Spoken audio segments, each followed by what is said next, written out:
మరి మస్తాన్ సాయి లవ్ నేను యాక్సెప్ట్ చేశా అని చెప్పి నువ్వు ఎందుకు రిటర్న్గా రాసిచ్చావు కంప్లైంట్?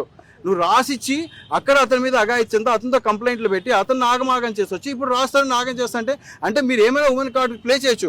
డ్రగ్ పెడ్లింగ్ కేసులో ఎంత దొరికిందో మీకు తెలుసు, కన్జ్యూమింగ్ ఉందా లేదా మీకు తెలుసు, ఆవిడ ఎలా ఉన్నారో మీకు తెలుసు. అంటే ఇవన్నీ తెలిసినా కానీ హైడ్ చేస్తూ ఏంటంటే ఇన్నోసెంట్, అతను మాట్లాడలేడు, రాస్తాడు ఎక్కువ మాట్లాడలేడు, సో అతని మీద ఎడితిరిగి ఇంట్రావర్టు, అతని మీద ఎడితిరిగి ఏం చెప్పినా రాదు. ఇవాళ మాట్లాడతారండి, ఇవాళ రాస్తారుపై మాట్లాడే వాళ్ళు ఇవాళ మీడియాలో చూస్తున్న ప్రతి మగపిల్లాడు సాక్ష్యం. ఇలాంటి తప్పుడు కేసులో బలైన ప్రతి మగపిల్లాడు సాక్ష్యం. ఇవాళ వాళ్లే మీడియా, ఇవాళ ఆ మగపిల్లలే మీడియా, ఇవాళ వాళ్లే సోషల్ మీడియాలో జనరేట్ చేస్తారు, వాళ్లే న్యూస్ లో నిజ నిజాలు తెలుసుకోగలరు.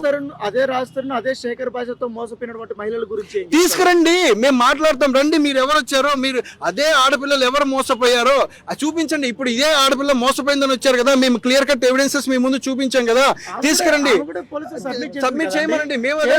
మేము అదే అంటున్నామండి.